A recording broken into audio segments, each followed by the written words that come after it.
Berikutnya kita akan bahas tentang kinetika enzim. Ini merupakan salah satu topik yang sangat penting dalam mempelajari perilaku enzim. Jadi, di dalam kinetika enzim, itu kita akan mengetahui tentang kecepatan reaksi dan efisiensi dari suatu enzim. Enzim dikatakan efisien jika tingkat perubahan antara substrat menjadi produk itu besar dan juga terjadi dalam waktu yang singkat. Jika kita tuliskan reaksi enzimatis, itu bisa kita tuliskan sebagai berikut ini, yaitu enzim ditambah substrat, itu dia akan membentuk kompleks enzim dan substrat, seperti yang digambarkan sebelumnya. Di sini ada enzim, ada substrat, ketika mereka berinteraksi, lalu mereka akan membentuk suatu kompleks. Kompleks antara enzim dan substrat. Nah, reaksi pembentukan kompleks ini terjadi reversible atau bolak-balik. Artinya, kompleks yang sudah terbentuk itu dapat kembali terpisah menjadi enzim dan substrat kembali. Jika reaksi lebih cenderung ke kanan, artinya ketika substrat banyak, itu maka substrat yang membentuk kompleks dengan enzim, ini akan membentuk atau diubah menjadi produk. Ingat, enzim adalah katalis. Katalis itu adalah sesuatu yang mempercepat reaksi, tapi dia tidak ikut bereaksi atau dia tidak ikut dikonsumsi atau berubah selama reaksi. Nah, jadi dari kompleks ES itu enzimnya masih tetap, terus terbentuklah produk. Kalau kita lukiskan, jika misalnya kita punya substrat versus waktu, jadi yang di sumbu Y adalah jumlah substrat, di sumbu X adalah waktu. Di kondisi awal, substrat kita banyak. Dengan semakin berlangsungnya waktu, semakin lama terjadinya reaksi, maka semakin banyak substrat yang terkonversi menjadi produk. Artinya jumlah substrat makin lama makin menurun. Sedangkan produk itu bisa kita lukiskan, yaitu semakin lama waktu reaksi, maka jumlah produk akan semakin tinggi atau semakin meningkat. Yang tadinya produknya tidak ada, 0, pada waktu 0 dia akan meningkat dengan seiring berjalannya waktu. Nah, jumlah substrat yang dikonversi menjadi produk per satu enzim per detik itu dikenal dengan kcat atau kcat di sini ya. Jadi ini satu istilah ini akan kita gunakan, satu simbol ini, kcat, itu menunjukkan jumlah substrat yang dikonversi menjadi produk per satu enzim per detik. Misalnya, kcat-nya sama dengan 10 misalnya ya. Nah, berarti ada 10 substrat yang diubah menjadi produk dalam 1 detik untuk satu enzim. Jadi ada 10 yang diubah, 10 substrat menjadi 10 produk dalam per detik. Ini tidak harus jadi 10 produk saja, jadi 10 produk, bisa saja produknya karena dia terhidrolisis, produknya bisa saja, atau terpotong, maka produknya bisa lebih dari 10. Karena 10 misalnya dibagi 2, kalau dia terpotong dari satu pati misalnya bisa menghasilkan beberapa glukosa misalnya. Tapi 10 substrat yang diubah menjadi produk per detik.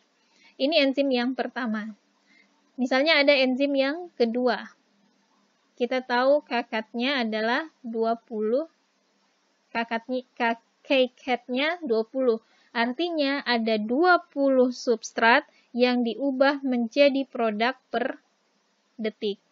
Nah, kira-kira mana yang lebih efisien? Apakah enzim pertama atau enzim kedua? Jawabannya enzim yang kedua. Karena di enzim yang kedua, setiap satu enzim dalam 1 detik, dia mengubah 20 substrat menjadi produk. Jadi ini bisa menjadi satu indikator untuk efisiensi dari suatu enzim. Nah, kalau kita lihat kurva yang tadi sudah dijelaskan, hubungan antara substrat dan waktu, produk dengan waktu. Nah, kemiringan kurva, ini kemiringannya, itu menunjukkan kecepatan dari reaksi enzimatis tersebut. Kalau kita tuliskan persamaan matematikanya, maka minus ds per dt sama dengan dp per dt. Kenapa minus di sini? Karena untuk substrat semakin lama waktu reaksi, maka jumlah substrat akan menurun. Kecepatan reaksi itu kita sebut dengan velocity atau V. Kecepatan reaksi. Nah, kalau yang sebelumnya, yang di sini, ini kurvanya hubungan antara substrat dengan waktu atau produk dengan waktu. Kalau kita plotkan dari hasil analisis di laboratorium, antara kecepatan reaksi dengan jumlah substrat, kira-kira hasilnya seperti gambar ini. Ini diketahui secara eksperimental. Jadi kecepatan reaksi itu adalah bisa jumlah produk per satuan waktu. Jadi kalau dianalisis di laboratorium, kita campurkan enzim, kita tahu jumlah substratnya, terus setiap waktu kita analisis berapa banyak produk yang dihasilkan. Itu untuk mengetahui kecepatan reaksi. Nah, kurvanya seperti ini. Bisa dilihat semakin lama, semakin banyak substrat, maka kecepatan reaksi semakin meningkat. Akan tetapi, awal-awalnya ini terlihat linier. Awal-awalnya linier. Artinya, dengan meningkat substrat, juga meningkat kecepatan reaksi yang proporsional. Jadi, misalnya substratnya naik 1, kecepatan reaksinya juga naik 1. Substratnya 2 kali lipat, kecepatan reaksinya juga 2 kali lipat. Akan tetapi ketika dia substratnya sudah banyak, maka kurva akan melandai.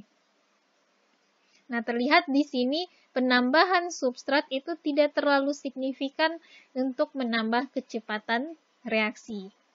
Jadi ada di satu titik ketika kecepatan maksimal itu tercapai. Nah, Vmax atau kecepatan reaksi maksimum.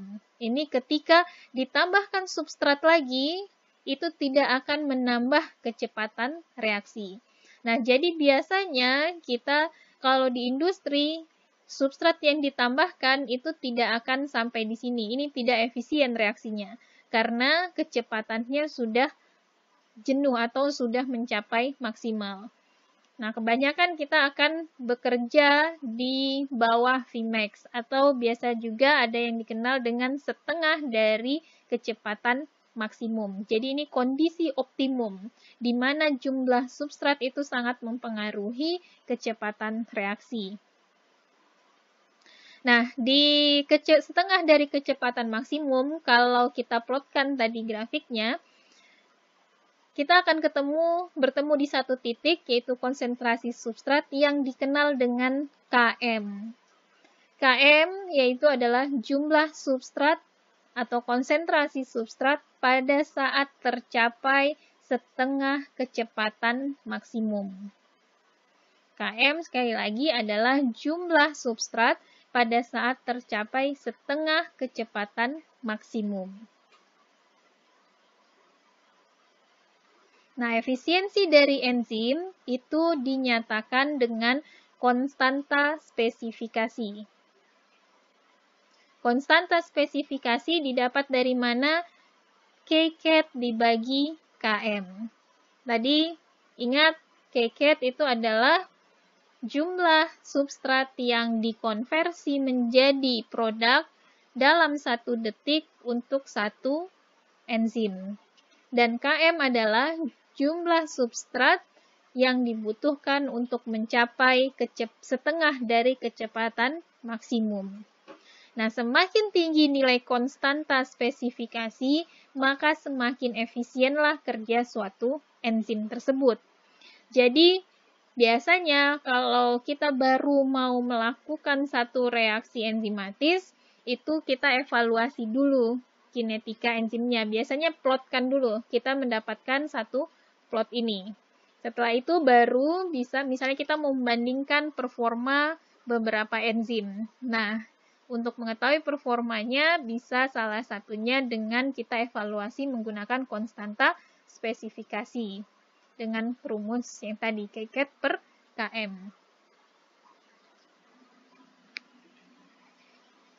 Michaelis-Menten equation ini adalah suatu formula yang menggambarkan persamaan matematika untuk kurva hubungan konsentrasi substrat dan kecepatan reaksi. Jadi yang kurva ini tadi, yang ini, kurva yang melengkung ini, itu kalau Michaelis-Menten itu memberikan satu formula matematikanya untuk menggambarkan kurva tersebut seperti ini. V0 sama dengan Vmax dikali konsentrasi substrat dibagi Km ditambah substrat. Jadi kalau kita ingin mengetahui suatu kecepatan reaksi pada satu titik, bisa kita cari dengan pada satu konsentrasi substrat tertentu, bisa kita cari dengan persamaan ini. Sampai di sini, ini cukup untuk yang pemula. Jadi, hanya menggunakan formula yang sudah diberikan. Dan melakukan analisis laboratorium untuk mendapatkan grafiknya tadi. Jadi, untuk mengevaluasi, kalau kita sudah ada grafiknya, kita tahu kedua rumus ini ada konstanta spesifikasi dan juga Michaelis-Menten equation, ini cukup untuk mengetahui atau mengevaluasi efisiensi dari suatu enzim. Nah, berikutnya saya akan menjelaskan tentang bagaimana penurunan dari rumus Michaelis-Menten ini. Ini tidak wajib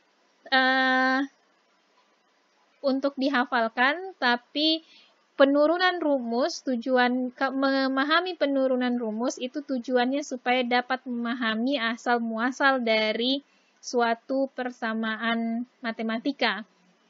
Jadi kalau kita hanya menghafalkan suatu persamaan matematika, itu kemungkinan kita akan salahnya lebih besar dan juga lupanya lebih cepat. Tapi ketika kita memahami bagaimana penurunan rumus matematikanya, maka pemahaman kita akan lebih tinggi. Oke. Nah, jadi ini untuk penurunan rumus Michaelis-Menten. Pada rumus Michaelis-Menten ada asumsi yang digunakan, yaitu pseudo-steady state theory, di mana konsentrasi ES itu dianggap konstan selama reaksi, sedangkan konsentrasi substrat dan produk berubah. Jadi selama reaksi, mau 2 jam, 1 jam, atau berapa jam, itu jumlah atau konsentrasi ES-nya itu tetap. Itu asumsinya. Yang berubah adalah jumlah substrat dan jumlah produk, di mana substrat semakin lama semakin berkurang dan produk semakin lama semakin meningkat.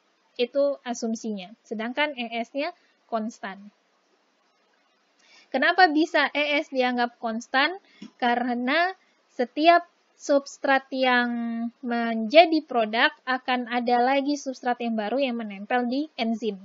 Jadi ada substrat nempel di enzim, berubah jadi produk, nanti si enzimnya ini akan mengikat lagi substrat yang lain, sehingga kompleks ES ini dia jumlahnya konstan selalu. Oke, jadi asumsi ES konstan. Tadi reaksi sudah dibahas sebelumnya. E plus S dengan reaksi bolak-balik menghasilkan ES, lalu ES menjadi E dan P. yaitu enzim dan produk. Nah, konstanta kecepatan reaksi untuk masing-masing alur reaksi ini kita beri nama. E plus S menjadi ES, konstanta kecepatan reaksinya adalah K1. Dari ES kembali menjadi E plus S, konstantanya adalah K2. Dan ES menjadi EP, itu konstantanya adalah K-cat. Ingat tadi adalah jumlah substrat yang diubah menjadi produk setiap waktu per detik untuk setiap enzim. Jadi ini konstanta kecepatan reaksinya adalah K-cat untuk ES menjadi EP. Nah, tadi asumsinya adalah jumlah ES itu konstan. Artinya, pembentukan ES sama dengan pemecahan ES. Ini pembentukan ES ke sini. Pemecahan ES itu ada dua, ada yang menjadi produk, ada yang kembali menjadi enzim plus S. Nah, kalau kita buatkan persamaan matematikanya, maka untuk pembentukan ES itu adalah K1 dikali konsentrasi enzim dikali konsentrasi substrat.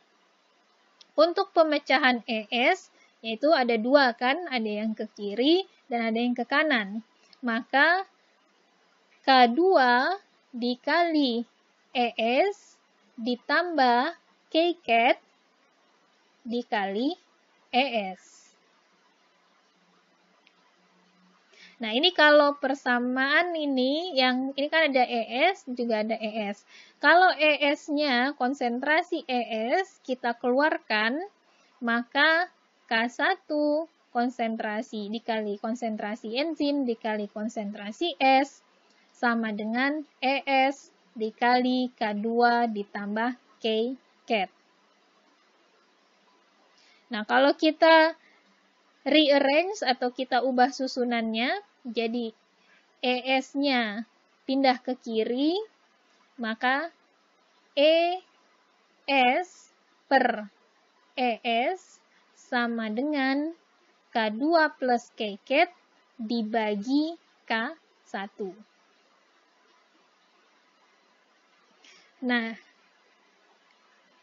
konsentrasi enzim dikali konsentrasi substrat dibagi konsentrasi kompleks enzim dan substrat, ini disebut dengan KM. Ini untuk mencari KM. KM tadi apa? KM adalah jumlah substrat untuk mencapai setengah kecepatan maksimum. Oke, kita simpan tadi KM sama dengan ES per ES. Nah, kita kembali ke formula ini, ke persamaan reaksinya.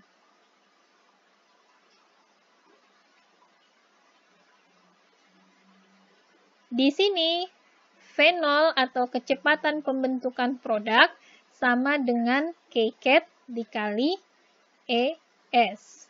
Untuk persamaan yang ini saja, kompleks ES menjadi produk. Ingat, hanya K-cat yang menjadi konstanta reaksi dan pereaksinya adalah kompleks E dan S. Maka kecepatan pembentukan produk atau fenol sama dengan K-cat dikali konsentrasi kompleks enzim dan substrat. Jadi kita dapat dua persamaan. Nah, ketika kecepatan reaksi belum mencapai maksimal atau belum Vmax, enzim tersedia dalam dua bentuk. Ada enzim yang bebas dan ada enzim yang membentuk kompleks dengan substrat. Jadi kalau jumlah substrat itu tidak mencapai maksimum, artinya tidak semua enzim ini mengikat substrat. Berarti ada enzim. Misalnya enzim begini, ada enzim yang belum mengikat substrat, tapi ada juga yang sudah. Ini enzim, terus di sini adalah substratnya. Jadi ada enzim bebas plus ada enzim yang sudah membentuk kompleks dengan substrat atau ES. Ini pada kondisi belum mencapai Vmax, masih ada enzim-enzim yang bebas. Nah, kalau kita berarti total enzim di dalam campuran tersebut atau kita namakan dengan E0 itu sama dengan jumlah dari enzim bebas ditambah dengan kompleks ES. Tapi ketika kecepatan mencapai maksimum, nah ketika kecepatannya maksimum atau mencapai Vmax, itu semua enzim sudah membentuk kompleks dengan substrat. Sehingga kita katakan adalah total enzim atau E0 tadi sama dengan ES. Karena sudah tidak ada lagi enzim yang bebas. Nah, kembali ke sini, V0 sama dengan KCAT dikali ES. Nah, kalau ES-nya, ini kan sama kan? ES. ES-nya sekarang kita ganti dengan E0. Maka Vmax pada saat kecepatan maksimum sama dengan KCAT dikali E0. Karena ES-nya setara dengan E0 pada saat kecepatannya maksimal.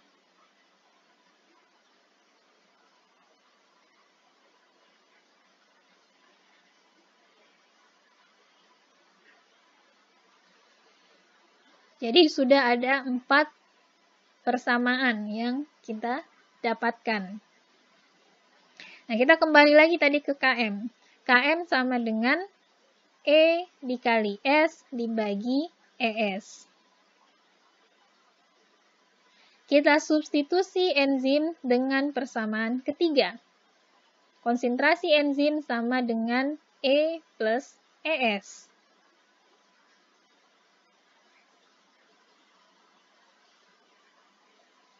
Makanya di sini kita bisa dapatkan E itu sama dengan E0 dikurang ES.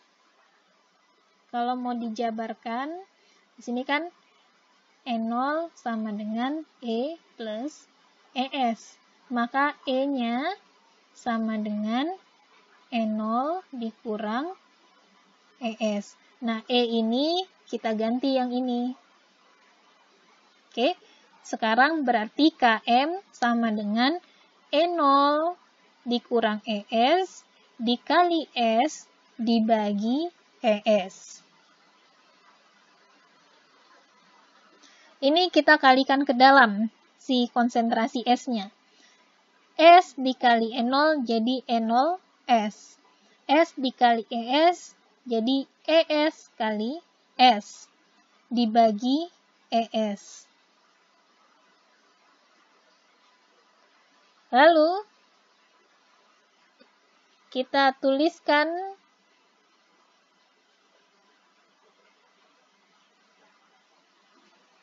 kita pisahkan ini kan pengurangan.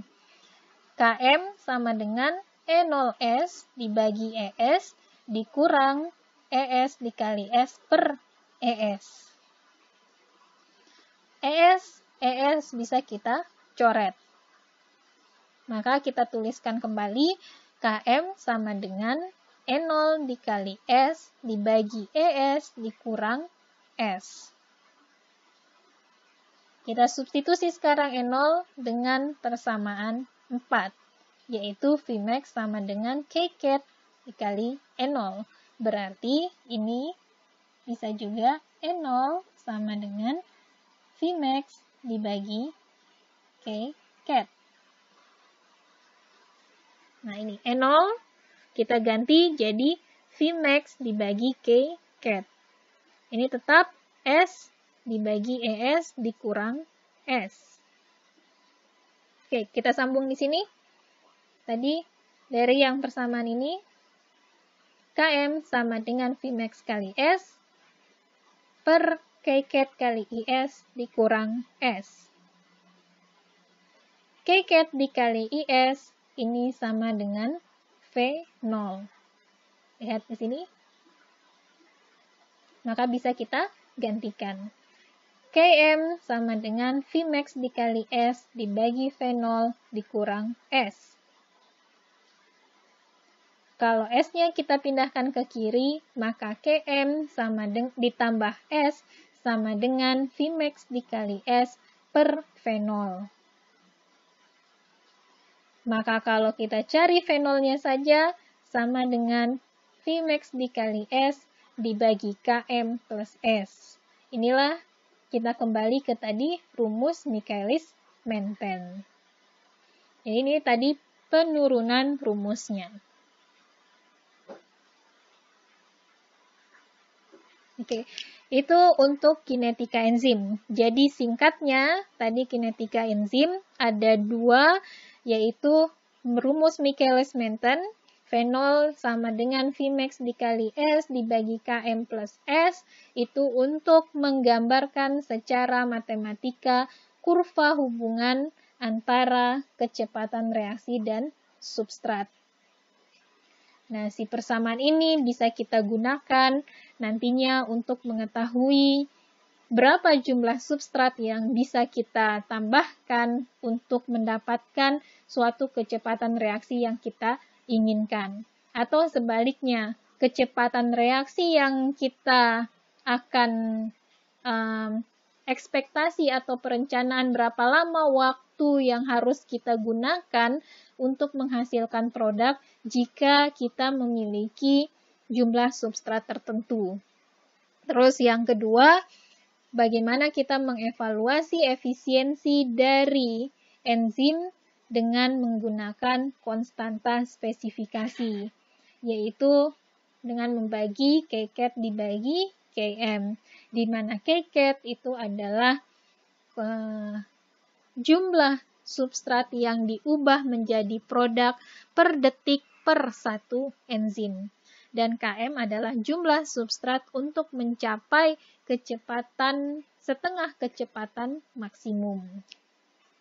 Sedangkan untuk yang penurunan rumus, ini hanya tujuannya untuk menambah pemahaman dari rumus Michaelis-Menten. Tapi sekali lagi, untuk pemula mungkin penurunan rumus jika belum memahami tentang reaksi kimia, bagaimana konstanta reaksi, mungkin malah jadi membingungkan. Tapi mudah-mudahan ini bisa menambah pemahaman tentang bagaimana rumus Michaelis-Menten ini diperoleh.